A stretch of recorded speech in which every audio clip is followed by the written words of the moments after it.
Groups seeking to outlaw abortion in the United States have claimed that before the 1973 Supreme Court ruling in Roe v. Wade, no woman was ever arrested for the crime of having an abortion.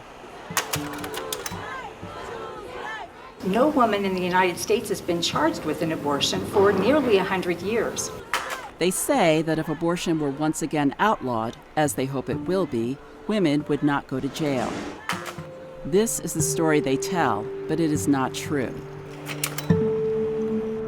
History shows otherwise. I don't claim to know everything about legalizing abortion, but I am proof of what will happen to you if you have an illegal one.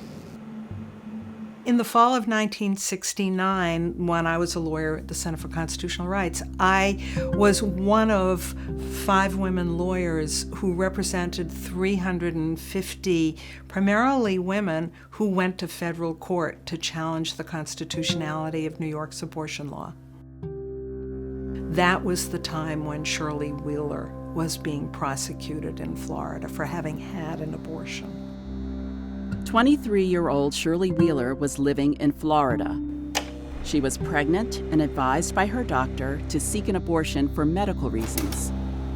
But abortion was illegal in most U.S. states, including Florida. So Ms. Wheeler did what an estimated 1 million women did each year before 1973. She found a way to end her pregnancy. She paid $150 to have an abortion and developed complications. When she went to the hospital, someone reported her to the police. When she refused to name the person who had performed the abortion, police officers arrested her. She was charged with the crime of manslaughter and faced a possible sentence of up to 20 years in prison.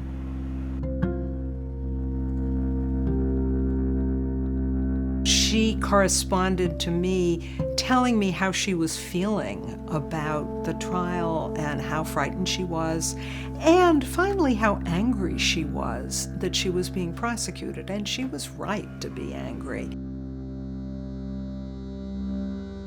Ms. Wheeler was convicted of manslaughter and sentenced to 2 years probation. The conditions of her probation were that she either legally marry Robert Wheeler, the man she's lived with for the past 3.5 years, or that she moved to North Carolina and live with her family.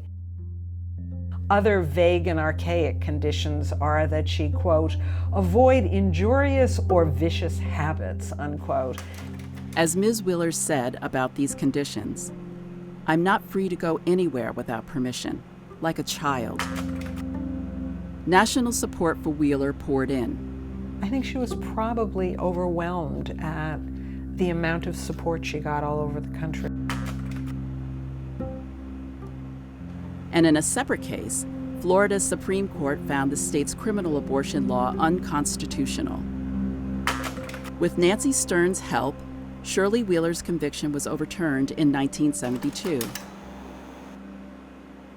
In 1973, the United States Supreme Court decided Roe v. Wade. The Supreme Court today legalized abortions. The majority in cases from Texas and Georgia said that Ever since then, anti-abortion groups have been working hard to overturn Roe. They pretend the Shirley Wheeler case never happened.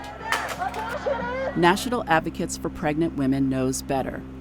Laws written and passed by anti-abortion activists have been used to justify the arrest of more than 1,200 women. These include women who have been arrested based on the claim that they had or attempted to have an abortion. 23-year-old Kenlesia Jones spent nearly 3 days in jail after being charged with murdering her unborn child. The woman accused of attempting to self-abort her baby was in court today. Jurors convicted a Granger woman of neglect and feticide. National Advocates for Pregnant Women advocated for these women and many others who are now free. I realize a lot of women don't think this could ever happen again. But we have to realize that for some people, it already is happening again. No person should fear arrest or government control as a result of pregnancy or any outcome of pregnancy, including abortion, miscarriage, or giving birth.